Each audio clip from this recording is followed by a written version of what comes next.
Tonight, more Galamsey distraction as the Natural Resources Minister uncovers massive devastation of forest reserve in the western region.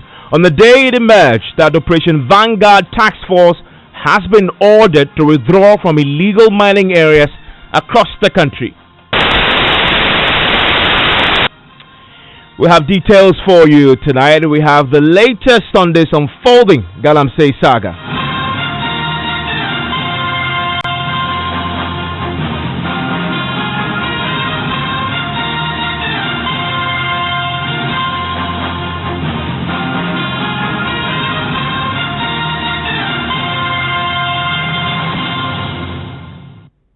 And the story is always brought to you by Bond Savings and Loans. Your success, our passion, also brought to you by Gasem Cement, the Nation Builder, and Vodafone. The future is exciting, ready. Now, on the day we learned that the Operation Vanguard Task Force has been ordered to withdraw from all illegal mining areas across the country with immediate effect, the Natural Resources Minister has also uncovered more devastation of our forest reserves. At the time, the government have been claiming success in the fight against Galamsey. Now, Kweku Asmachem found to his shock that as much as 80 hectares of the Fury River Water Reserve in the western region have been wiped out by illegal miners. Already, the western region is bearing the full brunt of the Galamsey crisis, with the Ghana Water Company already rationing water supply for residents due to the devastation of hitherto treatable rivers by illegal miners. My colleague Latif Idrisu just returned from that trip with the minister and joins me in the studio with more. So, who else was on this trip with the minister? So there were technical directors from the ministry and the minerals commissions. We also had the police and some military personnel who joined the team in Prestia. Okay, and let's go into some of the details. You have been interacting extensively with the minister. You've also extensively covered and followed the war against illegal mining right from the start. Tell me about what you saw yesterday and what used to be the case 3 years ago. So Evans, when the war started in 2016-17, thereabouts, when the intensity was very high, that was in 2017. What we witnessed whenever we visit the ground is that when these illegal miners see Operation Vanguard, the team coming down on them, what they do is they take to their heels and run away.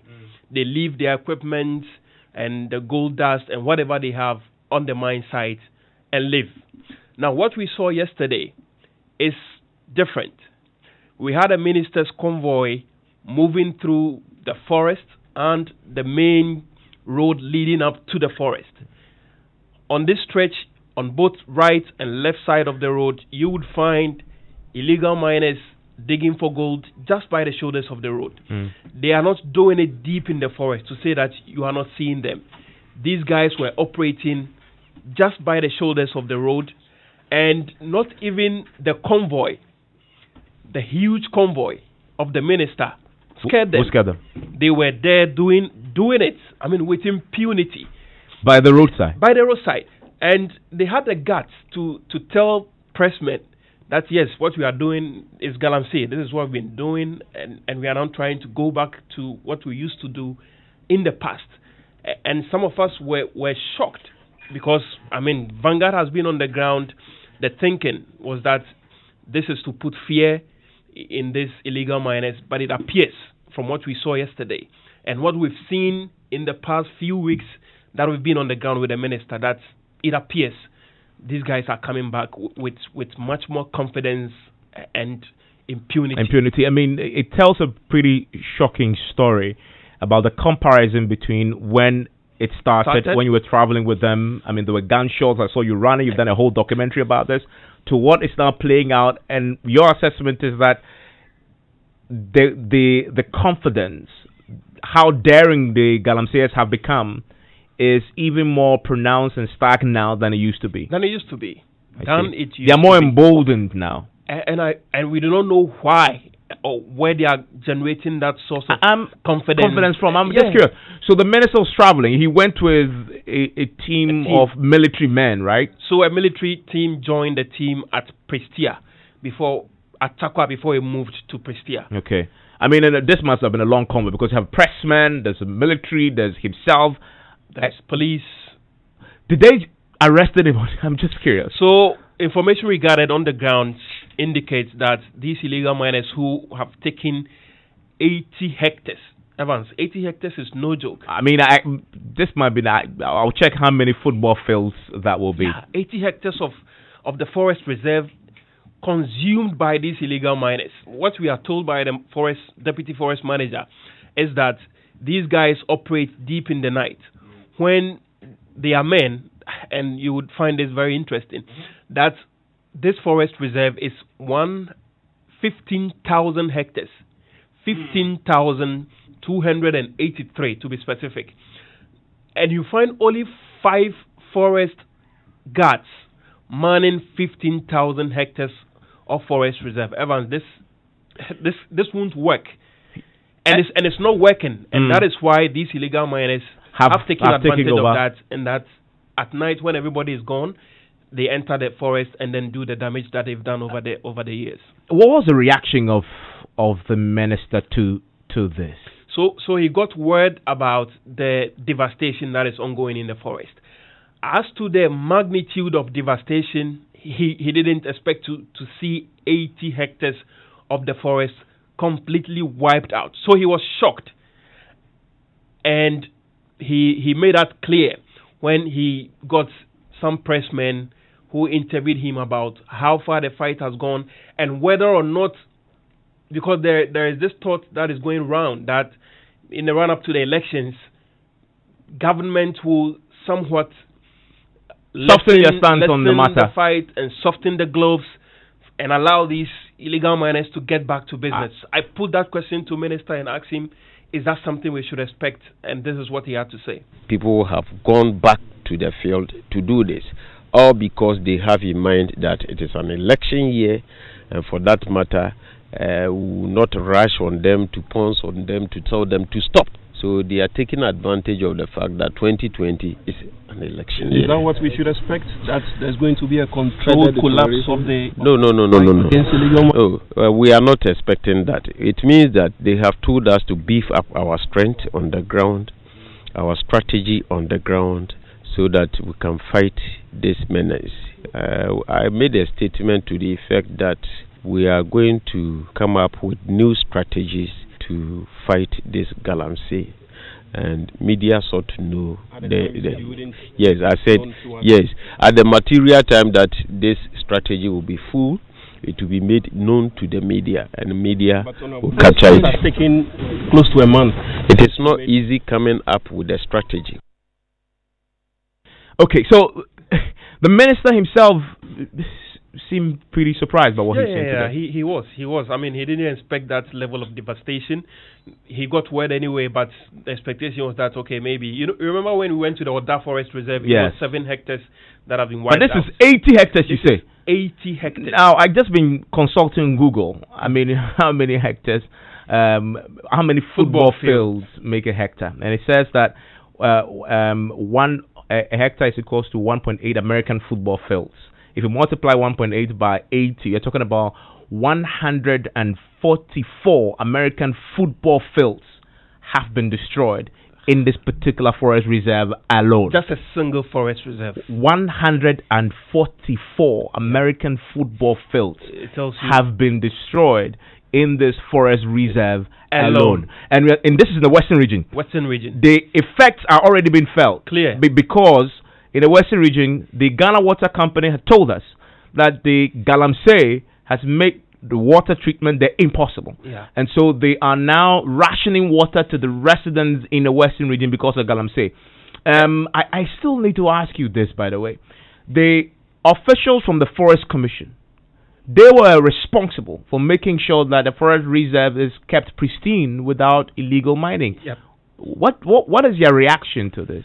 So, how do we explain this? Yeah, so 15,823 hectares of forest reserve, and you have only 5 personnel of the Forestry Commission manning 15,000 hectares.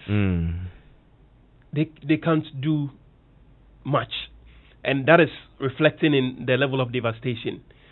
They are appealing to governments and authorities to put more boots on the ground, and that is what the deputy manager of the forest reserve, Asamwedua, when we spoke with him, he thought that not just the numbers, but the court is also not helping when it comes to the sentencing regime. Combined with the staff strength, the Forestry Commission staff strength here, we adopt a strategy with informants, and then those equipment are retrieved, and most of the people are arrested. What is not motivating us enough is the punitive measures given by the court. Recently, you can see, as I told you, 7 people were arrested here. Precisely where we are, just the Furi River.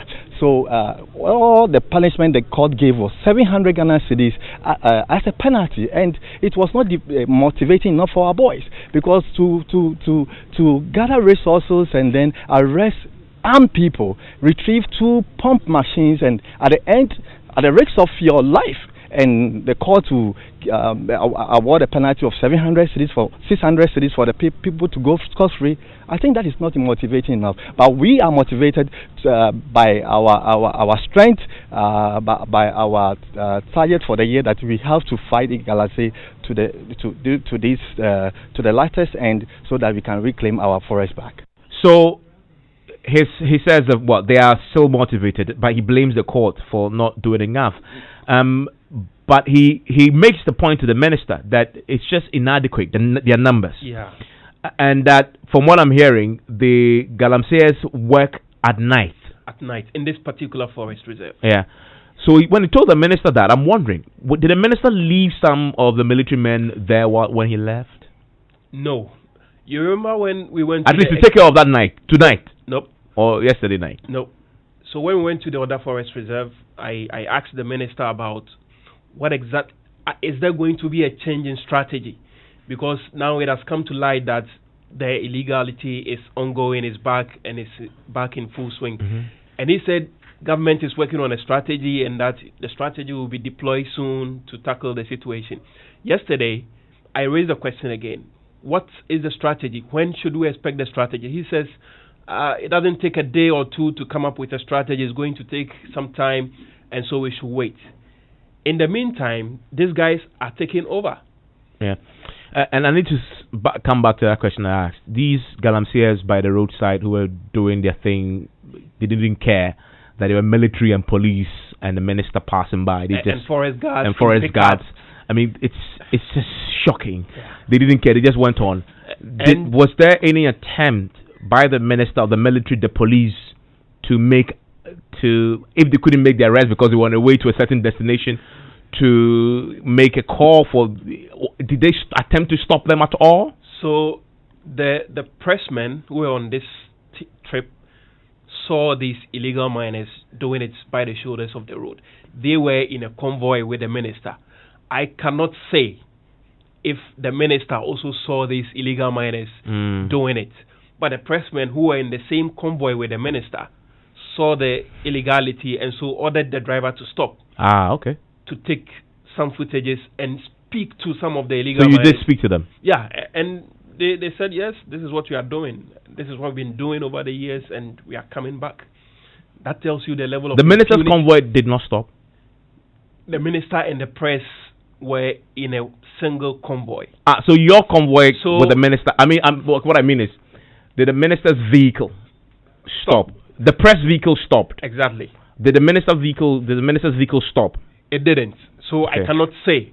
But it continued. The minister it continued and left you. Yeah. So the press got down and then took videos of the illegality and spoke to the people who confirmed that yes, you're doing illegal money, is but illegal. They just couldn't be bothered. Yeah. And so later on, you then drove and caught up with the minister's convoy. So the minister took the lead, and then later on the press also caught up with him. Let's stay with me. As we've been telling you today, it's also the case we are learning that the Operation Vanguard Task Force, they're led really by the military, they've been ordered to withdraw from all illegal mining areas. My colleague said Kwame Boateng has more on this. Also, Erastus Asari Donko has also been digging into this. He broke this particular story. Joins me on the line. Also with me is a convener of the Media Coalition Against Illegal Mining, Mr. Ken Ashigbe. I want to start with Mr. Ashigbe reaction to what we are now learning in the Western region and the impunity that the Galamseyers are now attaching to. There's not even the military, the police, the minister's convoy, the pressmen. Nothing could stop them. They were doing it right in the open, in the face of the. Well, we don't know whether the minister saw it or not, but the pressmen did see it and they stopped. Mr. Ashigbe, what's your reaction to all this? Well, even I'm confused because I'm wondering whether they asked the minister when they got back there whether they had seen it, and if there were definitely police and military people. The security of the minister was even important. So definitely they should be scanning around and finding out who was there. So if it was that these people were going to attack the minister, so definitely they saw it.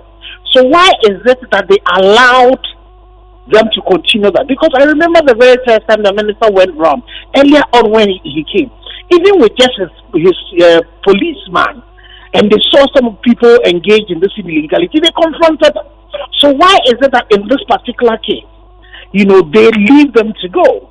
And so when you listen to the speak of the minister, who is saying that they should not think that because of, election, they would leave them. But then you see his action where he then leaves them. It leaves me wondering what is going on. And, you want to ask the question, especially when now we are being told that when the minister was going, there were military people in, but we're hearing that Operation Vanguard is being pulled out. That also is conflicting. What is it? To deal with these police, to deal with these Galamseyers, you need people who can move on the river. We know the police are not equipped to be able to do that. You need to do fly past, with aircraft, with drones and all of that. I'm not too sure the police are equipped with that. So this is where, when the president says that the media coalition should continue the fight, it is important that those who are in charge of this be able to explain a bit more to the media what exactly is the strategy to be able to deal with this. Because definitely, if, I've heard the minister say he had said 85%. Take it for granted that his 85% is right.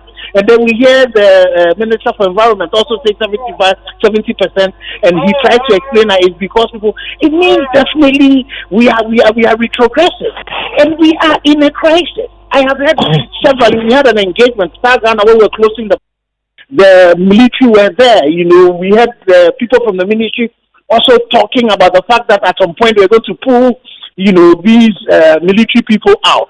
I've also had encounters in which when you have most of the development partners, they talk about the fact that they don't like militarization of this. But definitely, Evans, with somebody who's been involved in this, if this is not a war, then I don't know what else is it. It is definitely a war. We are in a situation that requires definitely an intensification, a surge, as they would call it. We need a surge rather than pulling, Operation Vanguard. And when we do that, and bold, no wonder these people are beginning, even at the site of the convoy, not to do anything. So I think that at this particular point, as media, we need to be able to engage the interministerial committee, get them to give us answers, because definitely this is not right. This definitely is not in tandem with what the president is saying. Yeah. The speak of the minister himself is not in tandem with the activity. You asked a very good question. So what did the minister leave behind when 80 hectares of land has been destroyed? 80 hectares, you need to multiply that by 2.5 to get it in acres. Every acre is 4 plots of land. So do the math and see how much devastation has happened. And what is going to happen to the person who is in charge of the district mining committee? What is going to happen to the person who is in charge of the district security committee? And those are the district chief executives. So it is not enough for the forestry people also to say, oh, we don't have the equipment, so we are throwing our hands in the air, and 80 hectares of land is going away. Water body stability is getting back into areas that are not good. And you made the point about stability, Ken, and we are talking about the Western region, and we already know, as we speak, people are struggling to get water there. Ghana Water Company is rationing water because of the same problem. Kindly hold the line for me. I want to bring in Seth Kwame Boateng and my colleague Erastus. They've been getting a bit more on the withdrawal of the Operation Vanguard. Erastus, what more do we know? Well, I don't know whether if you have time, I would like to touch on what my colleague has been talking about in Diaso, and then bring you up to speed on what is happening on the ground at Kobro Apamprama Forest. Latif is talking about in Diaso is the basis for my report from Diaso 18. When we filed reports, you see the drone pictures taken by the Interministerial Task Force. It's more than what you are describing, the football fields you are describing. If I will post the drone videos for you to see, then you see the extent of devastation. It's a wasteland that stretches as far as the eye can see. I see. And I'm shocked that the lands minister is shocked at this, because in 2018 he signed a prospective license to Heritage Imperial Mining Company Limited. Operation Vanguard went in there to flush them out. A call came from the Flagstaff House to ask them to return their machines to them. We went in there at that time under the Interministerial Task Force, flushed this guy out, seized 22 excavators which he was using to prospect at the time. And then, as we speak, the guy is back in the Pampama Forest Reserve, and he's mining. This time, with the same prospecting license. He claims he has all the licenses. They sent Operation Vanguard last week to the area to flush him out. Another call came in to ask them to step out. And they left him there. He's still there as we speak. So, when you go to the ground, it's a different story from what we hear on air about ministers. They are fighting and they are shocked and they are all that. And in the midst of all that, you have information that the Vanguard will be withdrawn in phases across the country. Exactly, and we have confirmed that indeed the first batch of the the Operation Vanguard team in Takwa will be moving out. They will be pulling out from the field. It will be followed the following day by Central Region, the team in Central Region. And then in March, Ashanti region will follow suit, and they are pulling all these military guys out. They are leaving the fight to the police administration, and that's the confirmation we have right now. And indeed, as we speak, the troops are preparing, and in the morning, they will be filing out from the Takwa base.